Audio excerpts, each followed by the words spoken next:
Olá, boa tarde a todos. Bem-vindos a mais essa live do canal. Vocês estão no canal da Clars Treinamentos. Vocês já devem me conhecer, eu sou Marcelo Barbosa, fundador do canal. E hoje vamos falar sobre automação industrial, as redes industriais e o seu cabeamento associado. E para isso nós temos alguns convidados bastante especiais. Temos Murilo Leal e Bruno Caparelli. Eu vou deixar eles se apresentarem para vocês e depois a gente continua na nossa introdução a essa live. Murilo, por favor. Boa tarde a todos, eu sou Murilo, sou engenheiro eletricista, mestre pela Engenharia Elétrica pela Escola Politécnica da USP, e com 30 anos de experiência profissional, a maior parte desses anos em automação de subestações, né? Sou também professor universitário, atualmente dou aula na UniGoiás, né, de diversas disciplinas aí, e hoje, em especial, eu estou fazendo essa palestra aqui, muito para os meus alunos que são da Sociedade Internacional de Automação, da Student Section UniGoiás, no qual eu sou professor advisor. Muito bem. E Bruno Caparelli. Olá, boa tarde. Primeiramente, obrigado aí, Marcelo. Obrigado, Murilo. Muito bom estar com vocês aqui, essa uma horinha que a gente vai ter de bate-papo. Sou o Bruno, trabalho na YFC Poliron, aqui no Brasil. Sou atualmente responsável pela parte de suporte técnico, capacitação, interno e externo, né? Então, para tanto o time interno e clientes. Sou engenheiro eletricista de formação, tá? Pelo Centro Universitário da FEI, em São Bernardo do Campo. E espero que nós possamos aí aproveitar ao máximo esse nosso bate-papo, né, sobre redes industriais, dois mestres aí no assunto, Marcelo e Murilo, né? Então, vamos lá. Ok, obrigado, Bruno, obrigado, Murilo, bem-vindos. Bom, antes da gente começar nossas discussões técnicas, né, queria dar uns recadinhos aqui.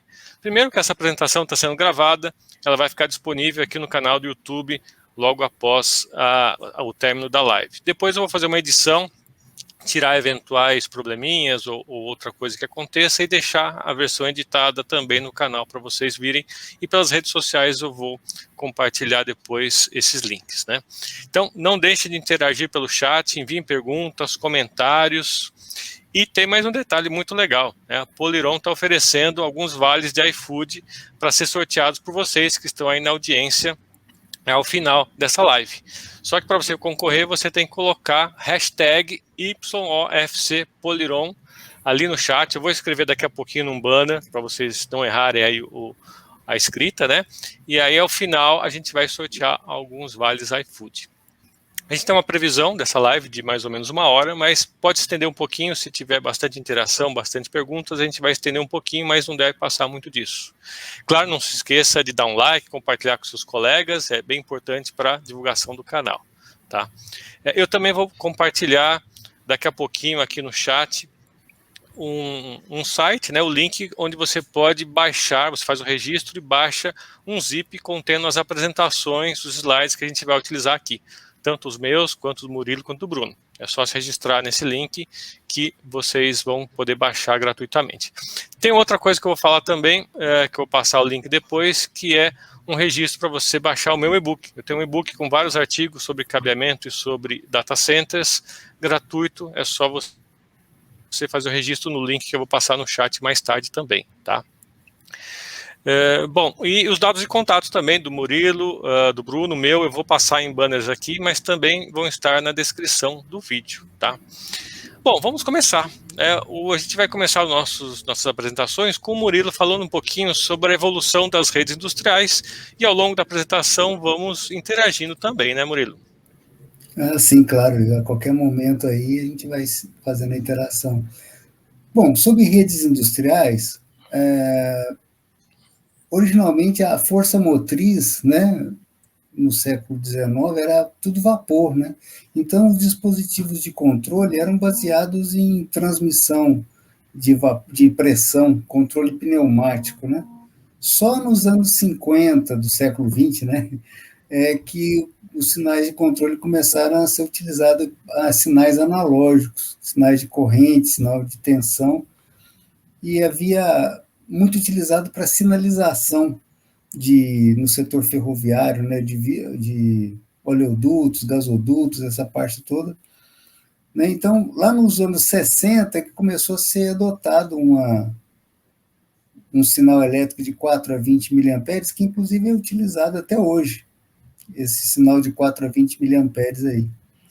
No final dos anos 60, com o surgimento do CLP, né, os sistemas de controle passaram a utilizar lógicas por programa, então foram substituindo os relés elétricos, né, por programas programados dentro do CLP. Também no final dos anos 60 começou a haver comunicação serial, comunicação tipo EARS-232, que o Marcelo conhece tão bem, dos velhos tempos, né? E gradativamente essas redes industriais de comunicação, essas redes seriais vão sendo incorporadas ao CLP, permitindo a coordenação entre os CLPs e também a supervisão à distância, né? Então, isso poderia ser o início das redes industriais, né? E elas podem ser utilizadas com equipamentos como atuadores, computadores, máquinas, sensores, interfaces, etc.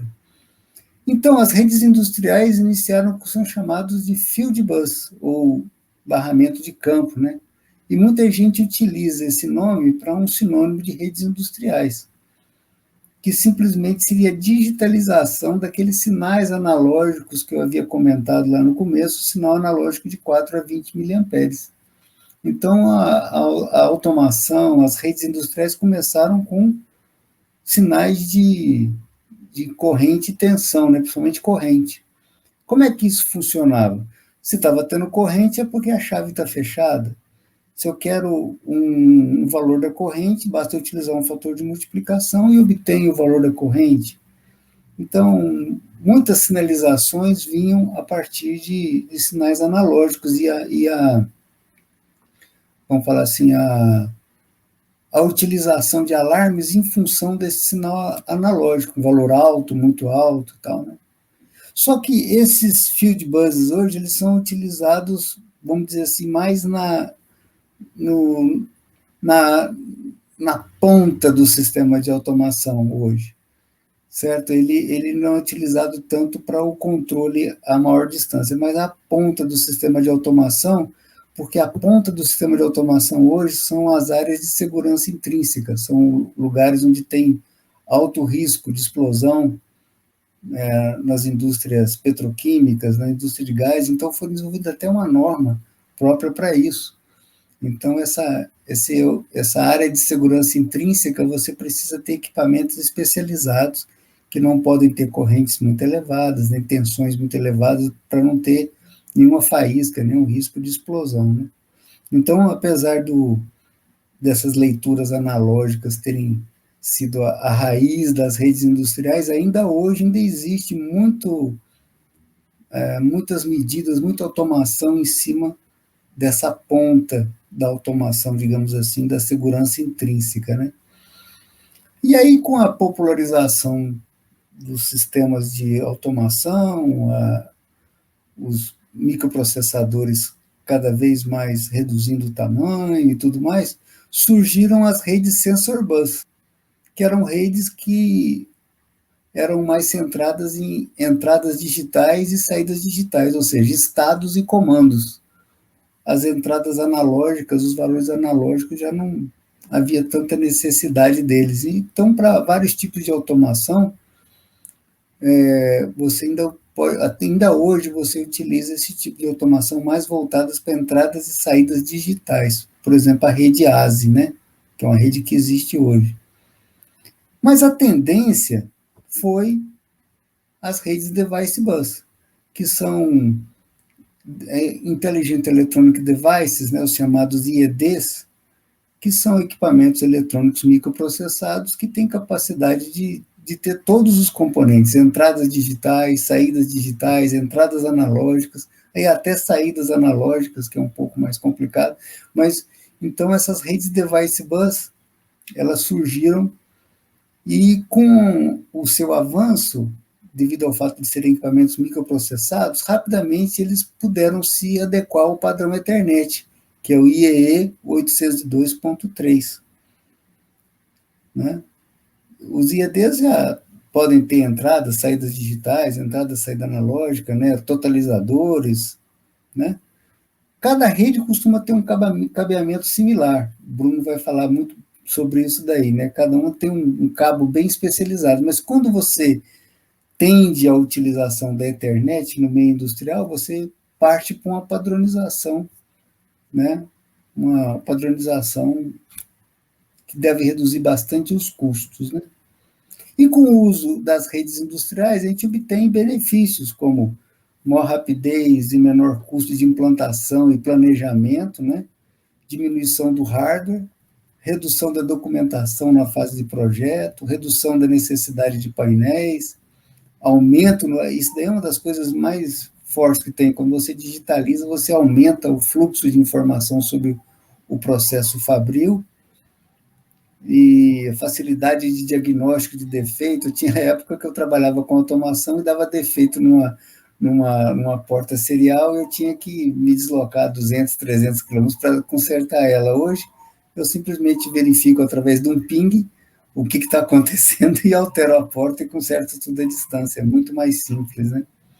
Enfim, o que a indústria mais quer, que é a redução de custos de operação, né, e manutenção, né?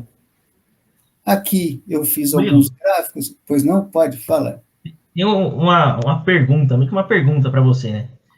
Eu vi que você começou falando lá sobre os cabos de 4 a 20 miliamperes, depois evoluindo aí para os cabos buses, depois field bus, device net, né? Até a gente chegar no Ethernet.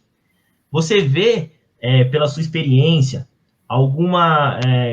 certo tipo de cabeamento vai ficar defasado daqui a um tempo, ou cada um tem a sua importância, cada sensor precisa de um cabeamento específico, ou tudo tende a ser padronizado para o Ethernet, né? Como você vê essa evolução hoje?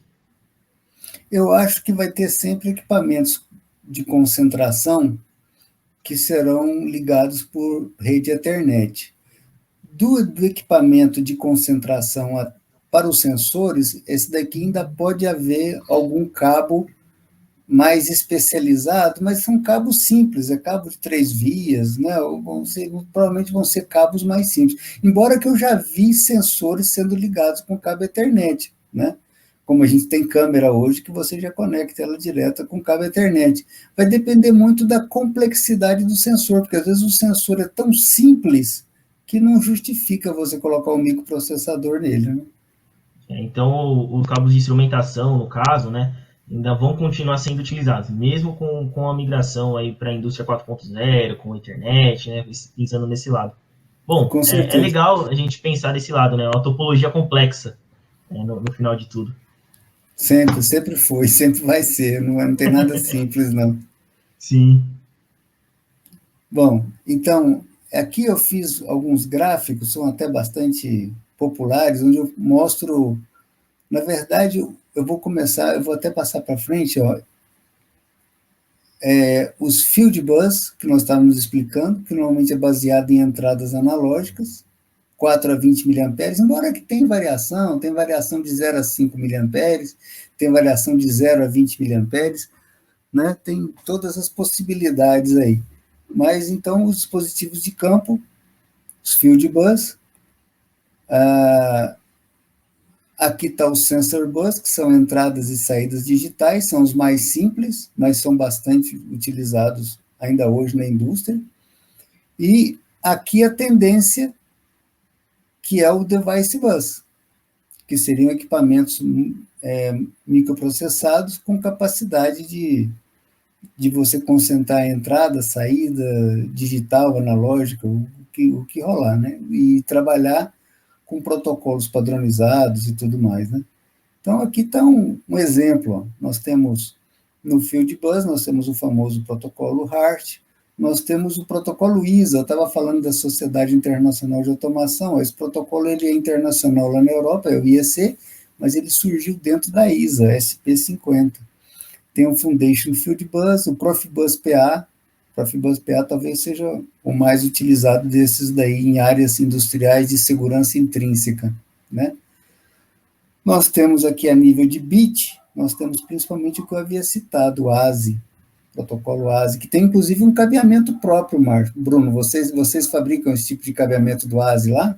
Sim, fabricamos, é o cabo amarelo, né? É o cabo amarelo. O protocolo ASI, ele é um cabo, normalmente um par aí, que tem o cabo amarelinho, né? Então tem sua blindagem, tudo certinho. A gente tem, justamente para cada protocolo que a gente está mencionando, o protocolo Fieldbus, o Profibus PA e o Profibus DP, né? Que são os dois tipos de Profibus que nós encontramos, os próprios DeviceNet, né? Fino, grosso, né? Que a gente encontra os dois tipos na indústria. Então toda essa linha aí a gente consegue também produzir.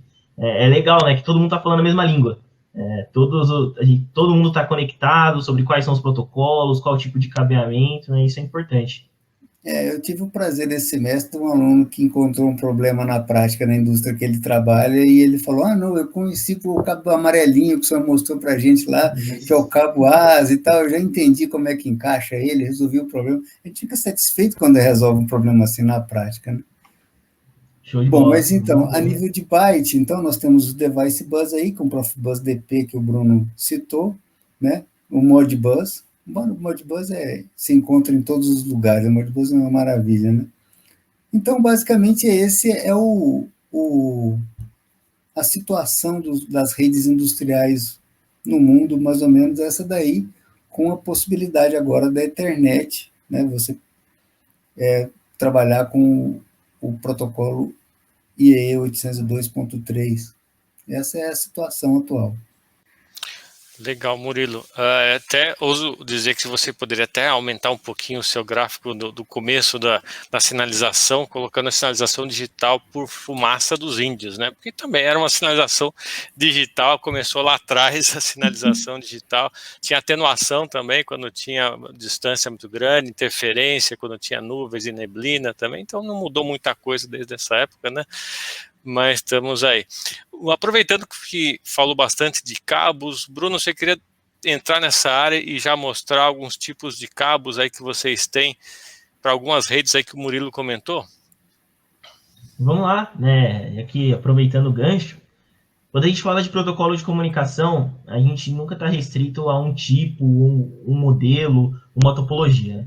Nós temos diferentes fabricantes de automação, integradores, né? Siemens, Emerson, ABB, né? Grandes fabricantes aí que utilizam determinados tipos de protocolo, como a Siemens utiliza muito o Profibus, Fieldbus, o Profinet, a ABB já passando para um Ethernet IP, algumas outros tipos de rede, né? Então, eu trouxe um pouco aqui sobre quais são esses fabricantes e os sistemas de automação, né? O próprio Fieldbus, ControlNet, protocolo ASI, o Modbus, que o Murilo comentou, o Modbus RS485, né, que são muito similares, esse tipo de cabeamento, a gente utiliza aí basicamente o mesmo cabeamento para Modbus RS485, e quando a gente passa aí para um Modbus TCP/IP, aí já começa a utilizar o cabeamento estruturado a partir dos cabos balanceados, dos cabos Ethernet. Então a gente tem uma grande variedade, né, de tipos de cabeamento. Por exemplo, deixa eu passar aqui essa próxima lâmina. Aqui o modelo, eu trouxe até o próprio protocolo ASI, que o Murilo tinha comentado, né? O protocolo ASI é o primeiro aí da esquerda, né, que é o cabinho amarelo, né, que a gente bastante conhecido. E cada tipo de cabo possui características específicas, como impedância, capacitância, né? Parâmetros elétricos são muito importantes nas redes para que os equipamentos conversem entre si e haja o casamento de impedância correto, não tenha perda de dados, principalmente, por exemplo, os cabos Ethernet, que a gente está falando. O cabo Ethernet, ele tem um problema aí que, quando a gente trabalha com os 4 pares, chamado crosstalk, né? Esse crosstalk aí que eles encontram de problemas na parte de cabeamento estruturado, pode ser causado porque, de repente, o cabo não foi fabricado com diferentes passos de torção em cada par, né? Cada par ele vai ter um distanciamento entre essa torção dos dois condutores, ideal para que seja feita a comunicação, um material de isolação específico, normalmente é a família dos polietilenos, poliolefínico, que são materiais que possibilitam uma um controle melhor dos parâmetros elétricos, principalmente a capacitância, para você conseguir no final lá garantir a impedância da rede. Por exemplo, uma rede RS485, ela vai trabalhar lá com seus 120 ohms de impedância. Uma rede Field Bus, ele vai trabalhar com seus 100 ohms de impedância, tá? Então, cada protocolo tem a sua particularidade, tá? O seu tipo de construção, a sua seção ideal. A gente começa lá pensando no protocolo ASI, ele normalmente utiliza um cabo de 16 AWG, que mais ou menos dá 1,5 milímetros quadrados, né? Conforme a gente foi evoluindo isso, a gente chega hoje aí nos cabos de rede com 24 AWG para a categoria 5E, categoria 6 passando já para 26 AWG, com relação às categorias 7, categoria 8 que estão vindo por aí. E isso permite uma melhora, de repente, na infraestrutura, deixar o cabeamento um pouco mais fácil de ser instalado, tá? Então, tudo isso está ligado com a evolução do cabeamento, né? Então, é bastante importante a gente pensar que quando você vai definir o projeto, o integrador vai definir o projeto com você, não basta somente especificar os equipamentos ativos, né? E sim a parte de infraestrutura de cabeamento é muito, muito importante. Tem um dado, né, que aproximadamente 70% dos problemas que são identificados em uma planta industrial, muitas vezes partem por um cabeamento mal especificado, né? Então, às vezes colocar aquela pulguinha atrás da orelha e falar assim, pô, de repente, não vale a pena a gente pensar um pouquinho mais nisso, analisar melhor a especificação, né? Então, trazer realmente esse lado da importância do cabo ideal, do modelo ideal, da topologia ideal dentro de uma indústria, né? Dentro de uma rede de comunicação. Quiser seguir um pouquinho agora, ô Marcelo? Eu vou aproveitar a deixa e falar um pouquinho, já que tanto o Murilo quanto você falaram sobre Ethernet, eu vou falar um pouquinho do cabeamento estruturado, né, e onde é que a gente pode entrar com essa solução em algumas redes industriais, como vocês comentaram, está começando a ficar um pouco mais presente, né? Então, primeira coisa, keep calm, automate, né? Vamos automatizar. Bom, o cabeamento estruturado, ele não nasceu para automação industrial, para redes industriais, ele nasceu com outra filosofia, em edifícios comerciais, mas pouco a pouco foi ganhando força em data centers, em edifícios residenciais e chegou na indústria, né? Mas vamos definir o cabeamento estruturado, né, para começo de conversa, né? Um cabeamento estruturado, na verdade, ele é normatizado e ele é formado não apenas de cabos, né? É um sistema que compõe os cabos, as suas conexões, os patch cords, que são os cabos de manobra nas pontas para você ligar equipamentos ao sistema de cabeamento, o hardware de conexão, que nada mais é que os conectores, né? Os conectores que você vai utilizar nas extremidades. E esse sistema ele tem que ser normatizado para ter uma capacidade de suportar vários tipos de aplicações dentro da tecnologia da informação. Não é só voz, não é só dados, é imagem, é sensoriamento, redes de vídeo, redes industriais. Então, está cada vez mais expandida essa quantidade de aplicações que devem ser suportadas. Então, você projeta um cabeamento estruturado, não necessariamente você precisa saber que protocolo, num princípio, você vai utilizar. Você segue as regras, e aí os protocolos que foram feitos para a rede vão seguir essas mesmas regras. Então, uma vez que você implanta um cabeamento estruturado, seguindo essas regras, você sabe que vai ter centenas, milhares de aplicações de dados, não só de dados, mas analógicas também, que vão ser suportadas automaticamente. Isso vai envolver o projeto de subsistemas de cabeamento, desde os distribuidores, que são os painéis de onde saem os cabos, os próprios cabos e as conexões desses cabos entre si e as conexões com os equipamentos. Mas mais que isso também, uma especificação de cabeamento estruturado entra também na especificação do caminho. Por onde vai passar esse cabo? Eu não posso passar em qualquer lugar, eu tenho que passar em algum lugar que vai proteger esse cabo contra interferências eletromagnéticas, contra problemas mecânicos, químicos, etc., né? E também temos que pensar nos espaços. O que são os espaços? Quando o cabo acaba, ou seja, ele saiu do caminho, saiu da eletrocalha, saiu do eletroduto, ele chega num espaço, que é onde tem um conector, e ali ele vai interagir com o equipamento, onde ele vai ser conectado através de talvez um patch cord, e com o usuário, né, que vai fazer essa conexão, fazer essa manobra.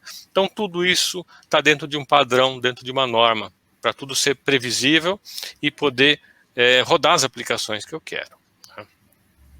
Para isso, as especificações de normas entram, claro, nos meios físicos, né, que tipos de cabos podem ser utilizados, e aí não estamos falando só do cabo, é o cabo e a conexão. É tão importante especificar a conexão quanto especificar o cabo. Não adianta um cabo excelente e chegar um conector mal especificado, mal instalado, que ele vai acabar com totalmente o desempenho e talvez nem funcionar a sua rede, né? Então, os meios físicos são padronizados por norma. Temos norma nacional de cabeamento estruturado, assim como tem norma internacional, ISO e EC, tem normas de cada país, né? Mas a nossa segue a da ISO e EC. O próprio desempenho desse cabeamento, desses meios físicos, são normatizados. Então, quando eu coloco, por exemplo, a categoria 5E, ou categoria 6 ou 6A, que o Bruno comentou, eu sei qual é o desempenho esperado, eu sei a frequência, a largura de banda, qual a atenuação especificada, qual o nível de crosstalk máximo e outras tantas técnicas, para eu saber que a aplicação vai rodar de antemão. Se eu sei que uma aplicação demanda determinada largura de banda, por exemplo, 200 MHz, 150 MHz, eu sei que eu tenho que especificar, por exemplo, a categoria 6, que suporta até 250 MHz, né, e assim por diante.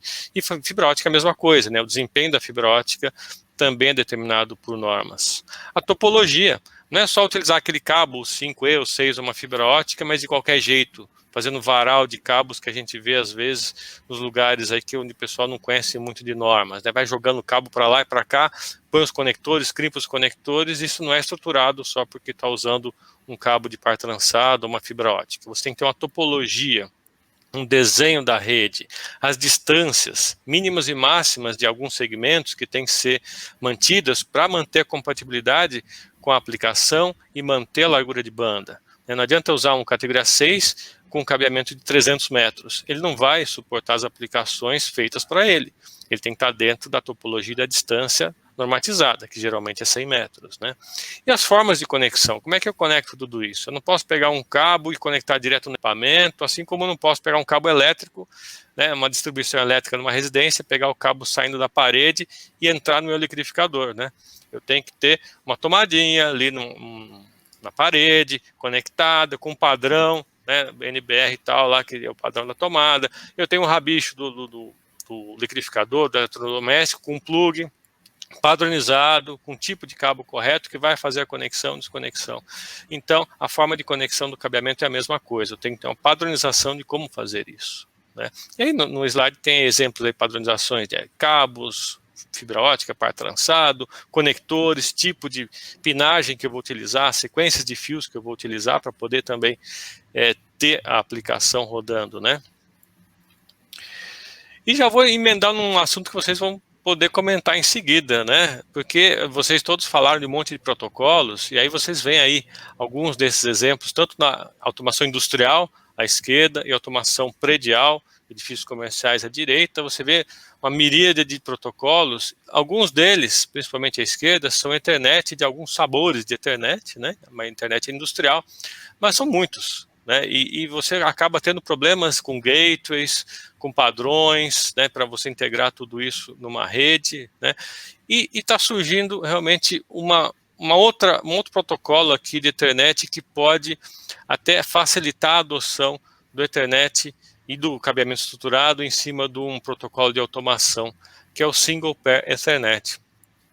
Depois vocês comentam um pouquinho até sobre o que vocês acham dessa tecnologia, se já viram acontecer, vocês acham que isso vai acontecer para frente e quais vantagens que vocês anteveem. Mas, basicamente, o Single Pair Ethernet é trazer o Ethernet para um ambiente que ele não estava antes, né? O Ethernet que a gente costuma ver é o Ethernet usando cabos de 4 pares UTP, né, par trançado UTP, mas com o conector EJ45 na ponta, né, e com velocidades que hoje, né, chega a 1 gigabit, 10 gigabits por segundo. Mas na rede de automação, muitas vezes não precisa de uma velocidade tão grande, né, não precisa de tudo isso, né, mas eu preciso de outras coisas, né. Eu preciso de facilidade para conectar esses equipamentos, eu não posso ter só 100 metros de limitação. Então, saiu um padrão do I3E, 802.3 CG, que especifica o 10 base T 1L, é apenas um dos tipos de Single Pair Ethernet. O Single Pair Ethernet basicamente é rodar o Ethernet num cabo de par trançado de apenas um par, e não 2 ou 4 pares, como os protocolos que a gente conhecia aí desde os 10 megabits, né? Esse 10 base T 1L permite 10 megabits por segundo full duplex em um cabo de um par trançado, com bitolas de 18 a 24 WG, né? Você tem essa possibilidade aí. E eu posso chegar até 1.000 metros, não apenas 100 metros, eu tenho 1 quilômetro de ponta a ponta. Eu posso ter nesse 1 quilômetro até 10 emendas. Ninguém vai comprar uma caixa com 1.000 metros de cabo, né, para lançar, né? Você vai ter algumas emendas no meio do caminho. Eu posso ter até 10 emendas normatizadas. Ele suporta alimentação elétrica do tipo do PoE, que a gente vai falar depois, mas no caso do Single Pair Ethernet chama Power over Data Line. Eu vou falar um pouquinho depois sobre isso. Então ele vai não só a sinalização em Ethernet, mas também pode ir alimentação elétrica, né?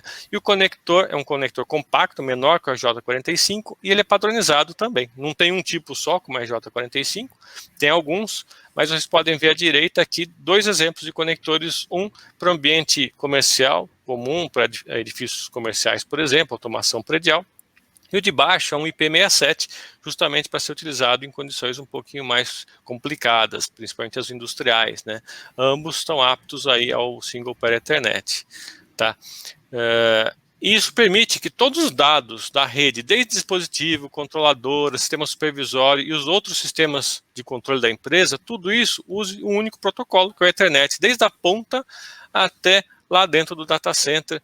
Isso possibilita que desde os 10 megabits aqui do Single Pair Ethernet, né, o 10 base T1L, eu tenha a possibilidade de migrar isso até hoje disponível já 800 gigabits por segundo em data centers, que é a velocidade mais alta de Ethernet disponível comercialmente hoje, passando sem conversão de protocolo, sem passar por gateways, apenas por comutação, switching, camada 2, muito rápido, né?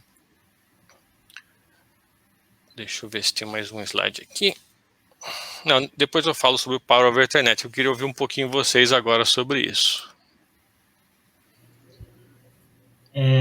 Marcelo, eu queria só, antes da gente continuar, teve uma pergunta do Kleber, tá? Kleber Romão, perguntando sobre uma aplicação, né, em uma ponte rolante com movimentação de 3 a 4 vezes diariamente. Isso, boa. Ele questiona logo em seguida: devemos utilizar o cabo Profinet? Bom, cada cabeamento tem as suas características. Para a questão dos cabos Profinet, existem 3 categorias de flexibilidade, né? Categoria A, B e C. Assim, tem a primeira lá, por exemplo, a categoria 5E, né, que é o tipo de protocolo, né, velocidades padronizadas e tudo mais. E essas categorias A, B e C, elas justamente estão relacionadas a isso, tá? Categoria A é o sólido, né, aplicação fixa. Aí tem a categoria B, que é o semiflexível, ele já vai ser composto por alguns fios, vai ser um cabo um pouco mais maleável. E a categoria C, né, que é a mais flexível, possui até componentes de capa externa e isolação diferenciados justamente para permitir esse grau de flexibilidade que você precisa, tá? Então, existem sim cabos que são focados para esse tipo de aplicação, tá? Então, só para não deixar essa pergunta perder um pouco, espero que, acho que era essa a sua dúvida, tá, Kleber? Tá, só deixa eu comentar um pouquinho. Tem algumas perguntas aqui, até tem uma da Raíssa que eu deixei passar aqui para trás, mas eu não esqueci não, tá? Se você tiver, Raíssa, eu vou deixar mais para o final. Então, algumas perguntinhas eu vou deixar para o final, outras a gente vai colocando aqui, que nem o Bruno lembrou, eu não vi a pergunta dele que eu estava falando, né? Mas vamos lá, continuem, vocês falando um pouquinho sobre a vantagem do Ethernet agora. Tá. Bom, o padrão Ethernet, ele não é recente, né? Ele já tem alguns anos, mas a troca dos equipamentos na indústria, ela ocorre de uma forma muito lenta, porque a gente vai ver depois, quando eu falar de sistemas elétricos, ninguém vai trocar tudo simplesmente porque é a moda agora ou porque ficou bacana utilizar uma tecnologia mais nova, né? Então, na verdade, o que é o processo de upgrade na indústria, como também em sistemas elétricos, vai obedecendo uma sequência assim, de ampliação ou uma nova planta. Aí, no caso de ampliação e uma nova planta, você já aplica, então, essas redes, esses protocolos mais avançados, né? Muitas vezes você tem que fazer uma ampliação e às vezes vale a pena você arrancar tudo antigo que tem e fazer tudo na tecnologia mais nova, né? Mas são momentos de mudança, não é uma coisa que você fala assim, agora eu quero usar a internet porque é o que está usando agora, ninguém faz isso. Mas os fabricantes de equipamentos, eles já param gradativamente de fabricar os equipamentos, de desenvolver equipamentos novos. Você compra hoje equipamentos Profibus DP, Profibus PA, novos hoje, perfeitamente, mas a empresa não cria novos equipamentos Profibus PA nem Profibus DP, ela vai trabalhar só com Profinet, que já é a versão Ethernet dela, né? Então, é um processo gradativo, né? O objetivo do padrão Ethernet na verdade, foi como a área de TI explodiu, houve uma queda brutal de preços na área de TI, então a automação naturalmente falou, por que a gente tem que utilizar equipamentos tão caros, né? Então houve essa migração para o padrão Ethernet. E as redes industriais mais utilizadas no padrão Ethernet hoje é a Profinet, Ethernet IP, Modbus TCP e o CAN-Open, Ethercat e muitas outras para finalidades mais específicas. Compartilha essa aí, bacana. Nesse slide aí, a gente pode ver que para utilização geral, você tem o Modbus TCP. Curiosamente, o Modbus TCP ele se encontra embutido dentro do Ethernet IP, que é um outro protocolo de comunicação. O Modbus faz parte do Ethernet IP, e você percebe aqui o Profinet em todo as possibilidades, o Profinet atende todas as possibilidades, né? Eu não estou puxando para um fabricante ou outro, não, estou mostrando simplesmente aqui esse slide aqui, onde mostra as especificidades de cada protocolo, né? E a grande vantagem da utilização do padrão Ethernet IP também, além da redução de preço, que é sempre o que qualquer empresa procura, é a integração dos níveis da pirâmide de automação. Então, a gente falou aqui de dispositivos de campo, sensores e atuadores. Nós temos aqui o nível 2 com CLPs, os sistemas digitais distribuídos, os CLPs, e o nível 3 de supervisão e controle. Então, quando a gente fala numa fábrica ou numa supervisão de sistemas elétricos, a gente utiliza esses 3 níveis. Nível 1, nível 2, nível 3. E a integração desses níveis normalmente são por redes, essas redes especiais, né? Essas redes chamadas de redes industriais mesmo. Então, aqui a gente vai encontrar o ASI, a gente vai encontrar o Modbus, vai encontrar o Device Bus, todas as redes industriais.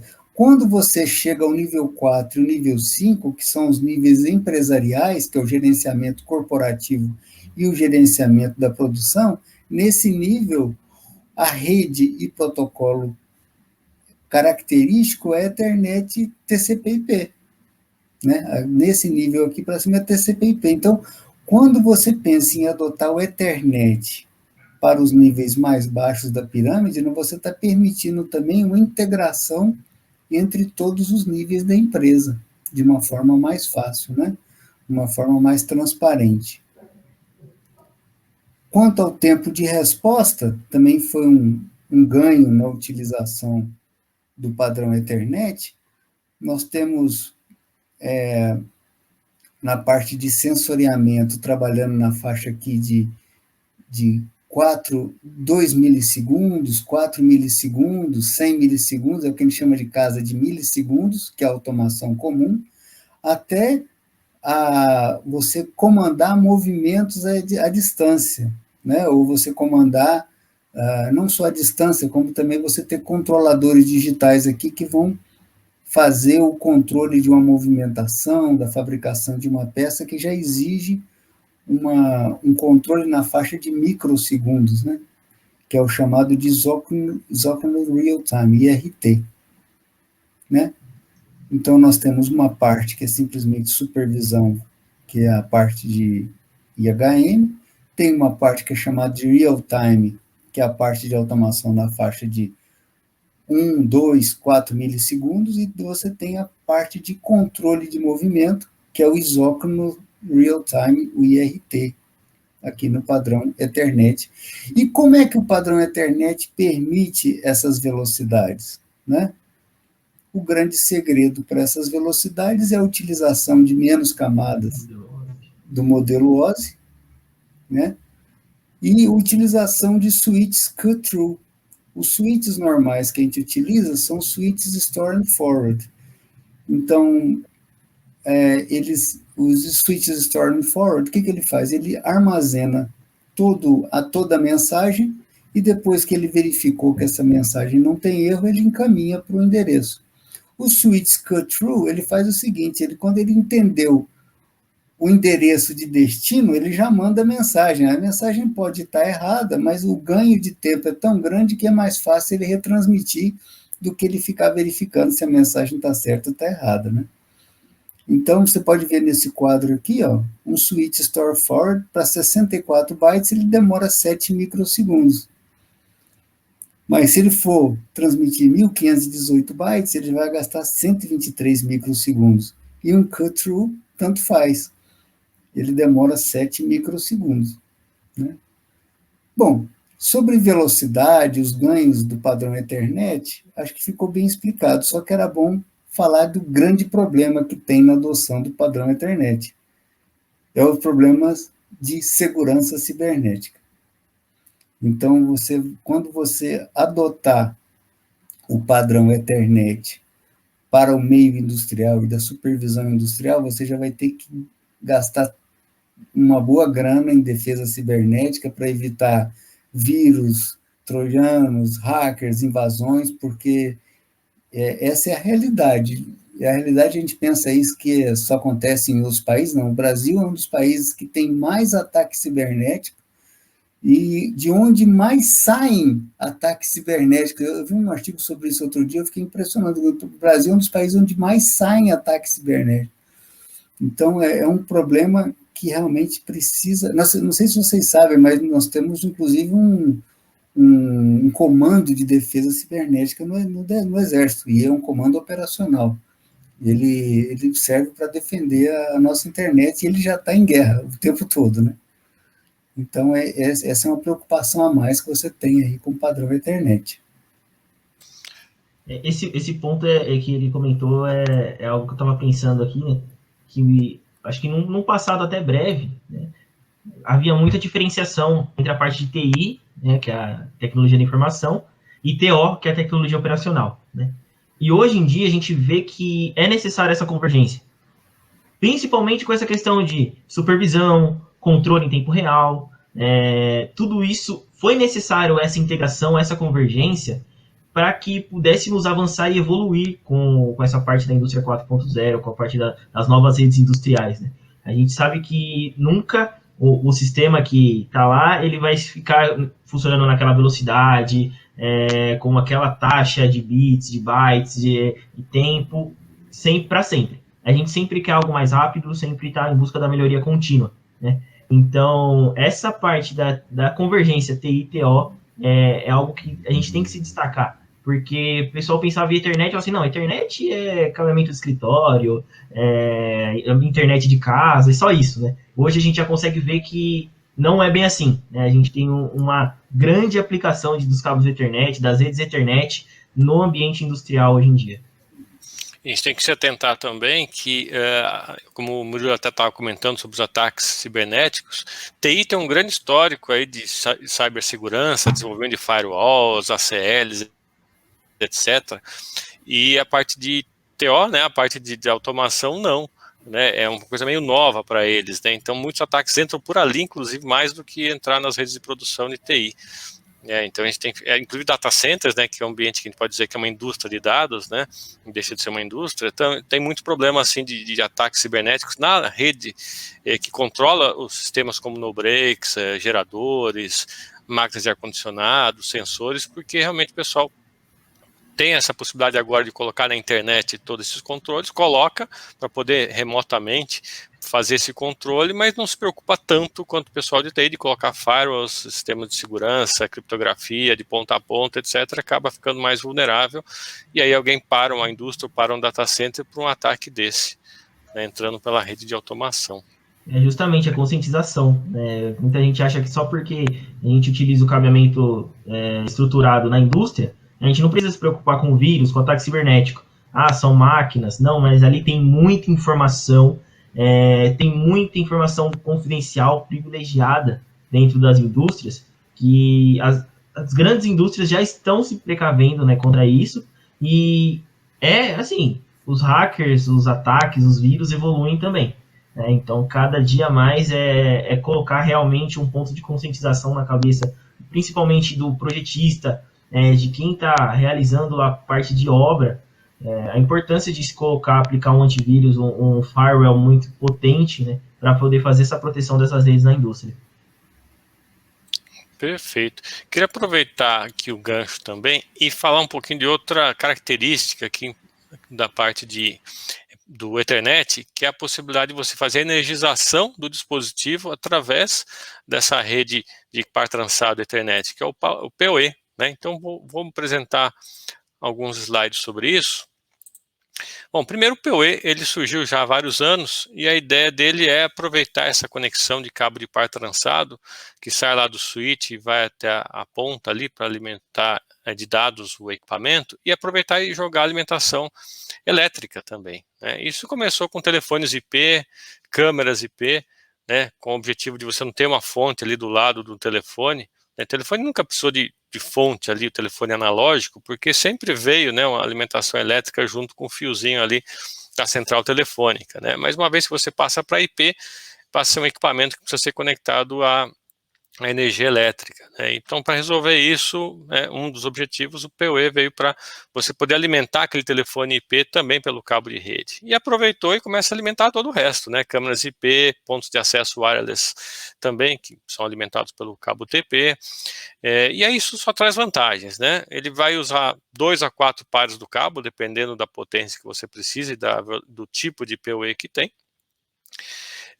Com isso você elimina a necessidade de ter a fonte ali do lado de cada dispositivo, que é um ponto a mais de falha também. Eu posso ter essa fonte centralizada ali, alimentando o switch PoE, né, inclusive com no break, aí eu tenho alimentação contínua para todos os dispositivos alimentados por PoE. Menos cabeamento elétrico, então não preciso de uma rede elétrica maior, né, com mais tomadas, mais cabeamento, mais quadros, só para alimentar esses dispositivos, já que a alimentação vai ali pelo cabo TP, mais proteção, porque a gente está falando de uma tensão baixa e é um cabo que não fica o tempo todo alimentado, diferente de uma rede elétrica, né? Ele só vai alimentar o dispositivo na ponta se existe uma assinatura específica lá na ponta, lá no dispositivo, para dizer, eu sou PoE, eu preciso de alimentação elétrica, aí sim ele negocia essa energia com o switch. E é padronizado, né? Qualquer equipamento no mundo feito para PoE vai se conectar a um switch também de outra marca, feito em outro lugar, também PoE, utilizando um cabeamento padronizado também estruturado, né? Isso é muito legal, é o único tipo de alimentação elétrica padronizado no mundo inteiro, né? Aqui, só para ilustrar para vocês, nós temos os tipos de PoE que foram surgindo desde 2003, né? O PoE, a primeira versão, que conseguia alimentar até próximo 13 watts ali na ponta, saía 15 watts no switch, já contando com queda de tensão, tudo, você chegaria até 13 watts. Depois saiu o PoE Plus, alguns anos mais tarde, permitindo alimentar até 25 watts mais ou menos lá na ponta, com 30 watts saindo, e mais recentemente, em 2018, foi liberada, né, a norma do I3E, o 802.3BT, já o 4-pair PoE, ou também chamado de PoE++, que permite até os 4 pares do cabo serem utilizados para alimentação elétrica em conjunto com os dados, não é que é um cabo à parte, nada disso, isso vai em conjunto com os dados, e vai adicionar dois novos tipos, né, a classe 3 e a classe 4, né, tipo 3 e tipo 4, que seria alimentar até 50 ou até 70 watts ali na ponta. Isso aumenta as possibilidades de alimentação elétrica para até monitores de grande porte, notebooks e máquinas maiores, né. E só para comparativo, temos também aí na tela dois outros tipos de padrão de alimentação via cabo de rede, que um deles é proprietário de um fabricante, Universal PoE, que surgiu com a mesma ideia, né, com algumas características um pouquinho diferentes, e o POH, que é o Power Over HD Base T, que é um tipo de alimentação em cima do par trançado, só que em vez de rodar a Ethernet ali, vai rodar o HD Base T, que não tem nada a ver com a Ethernet, mas é uma maneira de você transmitir sinal de áudio e vídeo de alta qualidade em cima de par trançado, em vez de usar, por exemplo, um cabo HDMI. Tá? Então você consegue passar áudio e vídeo de alta qualidade, mais alimentação elétrica através desse padrão. Tá? Então não existe nenhum padrão apenas de PoE, tem os PoE do I3E, que é a Ethernet, mas tem esses outros também. E o Ethernet de um par só também tem a sua versão, que é o Power Over Data Line, o PODL, que é a mesma coisa para o cabo de um par. Vocês viram que o PoE é para 2 ou 4 pares, agora o PODL é para o Single Pair Ethernet, usando um par só. E na padronização, você tem possibilidades de alimentação de tensões entre 5,5 e 60 volts, e a possibilidade de fornecer alimentação com potências entre meio watt e 50 watts. É claro que isso vai depender da bitola do fio que está sendo utilizada para esse cabo e do comprimento total. Então, para ter uma ideia, aqui eu coloquei alguns exemplos, eu consigo colocar, através do Single Pair Ethernet, o PODL, alimentar 7.7 watts numa distância de 1.000 metros, usando cabos 18 AWG, ou então consigo alimentar 52 watts em até 152 metros de cabo, também 18 AWG. Então, é uma tecnologia que, inclusive, vai ser fundamental para o IoT, porque classicamente você usa fiozinhos proprietários, né, esses cabos que vocês estão comentando aqui, e usam baterias, ou usam alimentação elétrica própria, usa Wi-Fi, o Bluetooth, usa bateria. E agora, se você puder colocar um Single Pair Ethernet, 10 megabits, mais do que suficiente para a maior parte dos equipamentos IoT, você tem alimentação elétrica ali o tempo todo, sem precisar de bateria, se fosse, por exemplo, um sistema wireless, né? O que vocês acham dessas tecnologias? É uma tecnologia que vai facilitar realmente a vida aí das redes industriais nos próximos anos?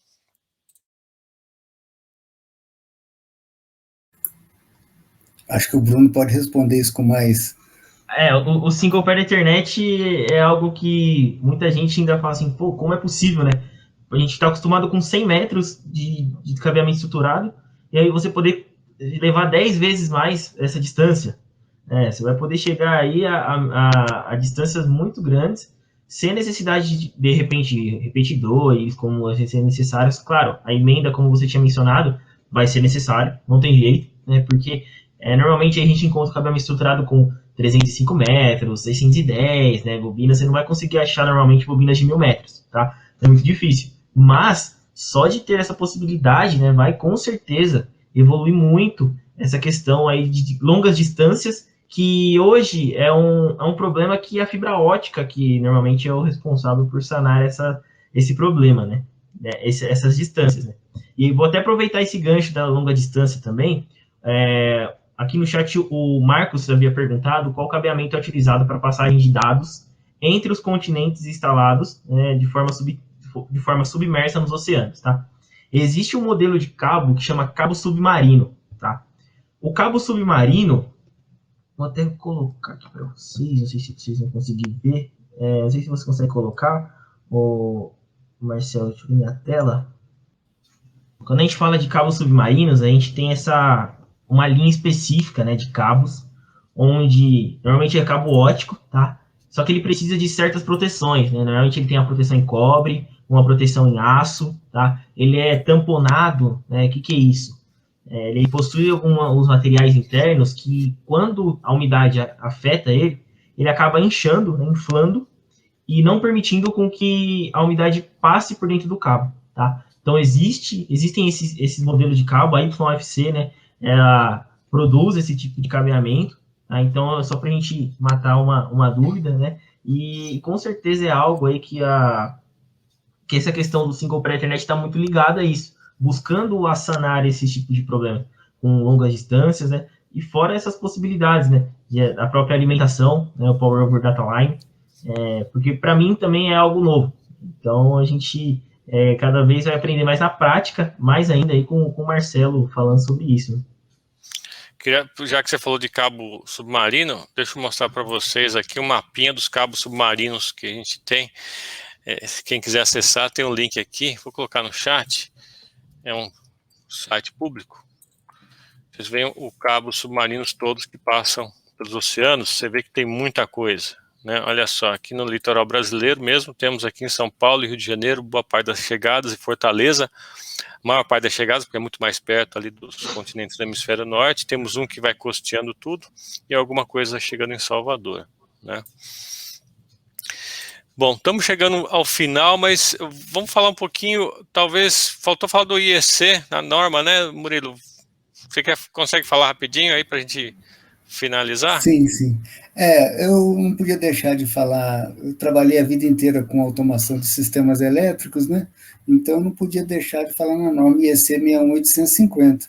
Foi um padrão desenvolvido tendo como objetivo a interoperabilidade e a intercambiabilidade. O que significa isso? Significa eu tenho um dispositivo fabricado pela Siemens e está exercendo uma função de relé de sobrecorrente, né? Aí eu tiro esse relé, coloco um outro relé fabricado pela ABB de sobrecorrente e, teoricamente, ele deveria, vamos dizer assim, automaticamente assumir sua posição ali sem maiores adaptações. Isso é um sonho, tem sido desde que eu fiquei em São Paulo aí, quando eu conheci o Marcelo, em 1990 e alguma coisa, mas hoje seria uma norma bem mais avançada do que aquela que a gente estudava naquela época, né? E essa norma, ela classifica mensagens de acordo com a necessidade de rapidez. Então, tem mensagens mais lentas de sincronização de tempo, transferência de arquivo, até mensagens rápidas e mensagens de trip, que seriam as mensagens mais rápidas transmitidas dentro dessa norma aí. Ela é uma norma baseada em Ethernet, ou seja, o padrão dos cabos também é o padrão Ethernet, só que ela tem vários protocolos dentro dela. Tem o protocolo MMS, que é simplesmente para troca de sinais analógicos e digitais, de uma forma não muito determinística, né? Tem o protocolo GUSE, que é um protocolo do mais rápido que eles têm, que é tipo 1 e 1A da tabela de classes, né? Que eu mostrei aqui, são as mensagens mais rápidas. Medições provam que uma mensagem enviada por um relé na forma digital, ela consegue ser mais rápida do que o simples sinal de trip que o relé digital envia. Porque o relé digital, para ele enviar uma mensagem de trip, ele teria que provocar excitação de uma bobina até que essa bobina chegasse a um determinado valor de corrente, onde provocasse a abertura do disjuntor. Quando você está trabalhando com um disjuntor digital, então essa troca de mensagens ela é tão rápida que, vamos dizer assim, a mensagem digital ela é mais rápida do que o sinal analógico. É incrível pensar nisso, mas é a verdade do protocolo GUSE, isso já foi demonstrado em laboratório. E tem o protocolo SV, que é simplesmente pelo tráfego das leituras analógicas da subestação. E onde a gente queria chegar? A gente queria chegar nisso daqui, ó.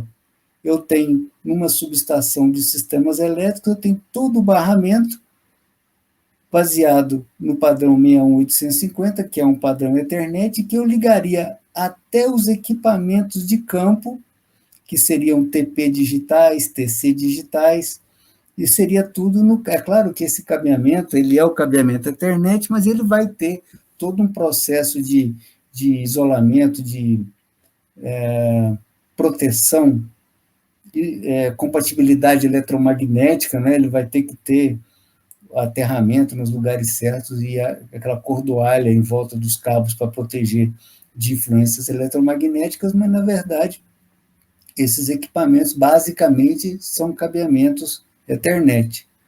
E para fazer a compatibilização de equipamentos que já existem, que são analógicos, né? Muitas vezes eu vou utilizar o quê? Uma merging unit, uma unidade que vai pegar esses sinais analógicos lá no campo, imediatamente próximo ao TC, ao TP, ao disjuntor de alta tensão, vou converter esse sinal para digital e inserir ele na rede de processo já dentro do padrão IEC 61850, já dentro do padrão Ethernet. Então, a gente percebe com isso que até a automação de sistemas elétricos, ela também acompanha esse caminho da utilização da Ethernet. É isso. Muito bom, Murilo. Deixa eu falar rapidinho aqui, já passamos das 5 horas, 2 assuntos, mas é só para a gente registrar aqui, não vai dar para a gente discutir muito, e aí vamos para as perguntas finais, né? Tem uma que está esperando aqui desde o começo, que eu vou colocar aqui também, e depois vamos para o sorteio, né? Bom, o cabeamento que a gente vai instalar, seja ele o estruturado ou não, a gente tem que certificar ele, a gente tem que testar ele, né? A gente viu tantos protocolos que vão ser utilizados, tanta importância vai ter nessa automação, esse cabeamento não pode falhar. Então eu tenho que instalar o cabeamento e testar ele. E testar o cabeamento significa o quê? Significa que eu estou garantindo que esse material que eu adquiri é de boa qualidade, está normatizado, e a mão de obra também, porque o cabeamento foi instalado, né? Ele passou, esse cabo sofreu uma instalação, passou por um caminho, pode ter sido estressado, pode ter sido torcido, né? Pode ser que não esteja exatamente do jeito que era quando saiu da fábrica, né? Então, a certificação é testar depois que foi instalado e comparar com normas, né? A norma de cabeamento estabelece esses limites que vocês estão vendo, como por exemplo a barrinha aqui de altura, né? Se eu conseguir passar por essa barrinha definida pela norma, eu estou dentro daquilo que foi definido como desempenho mínimo da norma, né? Se a barra cai, ou seja, se eu não passei por esse limite, quer dizer que alguma coisa está errada, seja no projeto, seja no material que eu adquiri, seja na mão de obra da instalação. Então, é importante demais isso. E um último assunto que eu queria registrar aqui é a crescente utilização dos Edge Data Centers, né? Porque eu preciso de uma velocidade rápida, às vezes, na comunicação em tempo real. O Murilo comentou velocidades aí de microsegundos algumas vezes. Como é que eu posso ter velocidades muito altas se eu tenho uma base de dados no data center que está a milhares de quilômetros de distância, terceirizada em nuvem, num colocation ou na sede da empresa que não é na mesma cidade, né? Então, se eu preciso dessa velocidade, eu tenho que ter uma representante desse data center ali do lado, né? E esse cara é o Edge Data Center. Ele tem que replicar as bases de dados da central e assim que os dados são mudados aqui, ele tem que replicar isso lá para a central, mas ele tem que permitir esse acesso em tempo real muito rapidamente. Por isso ele tem que ficar ali, onde a gente chama de chão de fábrica, né? E ali vai ter os seus desafios, né? Estar no chão de fábrica não é o lugar mais adequado para você colocar um data center. Você tem temperatura, você tem trepidação, produtos químicos, acessos indesejados. Então existe toda uma gama de produtos aí no mercado e normas sendo desenvolvidas, inclusive para isso, para a gente ter um data center chamado de Edge que vai ficar ali, bem próximo aonde a gente precisa, tá? Alguns comentários que vocês queiram fazer sobre Edge Data Center ou certificação de cabos antes da gente partir para o sorteio, para os recados finais e para as últimas perguntas? Acho que tá bem completo, né? Aí, com relação a isso. E não somente a parte do Edge, né? Mas você falou aí, o chão de fábrica, a gente tem agentes químicos, a gente tem diversas agressividades no ambiente e o cabeamento também precisa dessa proteção, tá? Se o cabeamento ele é aplicado fora, de maneira externa, a gente precisa lá de uma proteção contra raios ultravioletas, a gente precisa, de repente, uma capa externa com uma proteção extra contra óleos, contra agentes químicos. Então, tudo isso é mais um ponto para a gente pensar no momento de especificar os nossos equipamentos, o cabeamento, seja também os equipamentos que vão ficar aplicados de maneira externa, como suítes, né? Então, a gente tem muita coisa que é importante no momento de especificar um projeto, tá? Legal. Vamos para uma pergunta que está já há um tempo aqui da Raíssa. né? Ela é arquiteta, engenheira civil, há um mês terminou a pós-graduação em Indústria 4.0. Ela está querendo ingressar nesse mercado. Vocês que já estão nesse mercado há algum tempo de indústria, vocês têm alguma dica para ela? O mercado, ele é engraçado, a gente procura pessoas que tenham especialização no mercado e nunca consegue encontrar pessoa com perfil. Eu diria que a solução seria melhor a pessoa procurar as grandes empresas, como uma empresa que já trabalha com isso, e procurar um estágio dentro de uma empresa que já trabalha nesse assunto. Eu acho que lá de dentro você vai conseguir encontrar uma colocação com muita mais facilidade do que simplesmente pegar o currículo. Acho que você precisa estar dentro de uma empresa, né, que já trabalhe com isso. Ok, então chegamos ao final da nossa live, já dei os recados todos aqui, eu só queria ver se vocês têm os últimos recados, Murilo e Bruno, para a gente se despedir do pessoal. Eu agradeço muito a oportunidade, agradeço muito ao meu amigo Marcelo, ao meu novo amigo Bruno, que nós estaremos em contrato para vários outros eventos futuros, né? E agradeço a todos os ouvintes aí pela atenção. Estou à disposição pelo meu telefone e e-mail que eu deixei aí. Muito obrigado. Bom, estendo meus agradecimentos também, da mesma forma que o Murilo. Foi um prazer estar falando aí com o Marcelo, com o Murilo, né, duas pessoas aí com um amplo conhecimento nessa área, tá? Também deixar um recadinho, não esqueçam de seguir nossa página no LinkedIn, tá? YFC Poliron, tá bom? E o meu perfil também, Bruno Caparelli, tá? Acompanhe a gente tem bastante conteúdo legal, tá? Principalmente com relação a cabeamento, tá? Tendências aí da indústria 4.0, tem muita coisa legal. Agradecer o Marcelo e a Clarity Treinamentos pela oportunidade, tá? Com certeza, essa é a primeira live que eu estou participando com vocês, né? O Marcelo eu já conhecia há um tempinho, o Murilo conheci agora, e com certeza já é uma pessoa aí que eu vou levar aí com um contato muito importante com relação à parte de cabeamento industrial, tá? Como professor, né? Então, nada mais, nada menos do que ganhar conhecimento com o professor, tá? E agradecer também a todo mundo que esteve conectado conosco. Espero aí que tenham gostado. E é isso. Ok, eu gostaria de agradecer vocês, né, meus convidados, Murilo, Bruno, muito obrigado por participarem aqui. Vamos bolar outras datas aí com outros assuntos. E agradecer toda a audiência, os espectadores, não sei como é que chama agora, os de internet, como é que foram os youtubers, internautas, né, os internautas, né. Ok, muito obrigado então, vamos encerrar a live e daqui a pouco ela vai estar disponível para visualização no YouTube com esse mesmo link. Ok, muito obrigado, bom final de tarde, boa noite e até a próxima. Tchau, tchau.